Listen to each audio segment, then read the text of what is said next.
δουλειά κάνουμε, πολύ επικίνδυνη δουλειά. Αυτή τη στιγμή η πέτρα μπορεί να πάρει φόρα και να φύγει και να γρημίσει το σπίτι.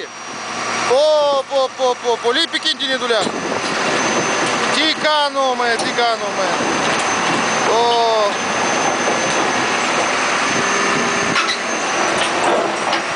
Είναι πολύ κατηφόρα εδώ και η πέτρα μπορεί να πάρει φόρα εδώ και κάνουμε προσοχή αυτή τη δουλειά.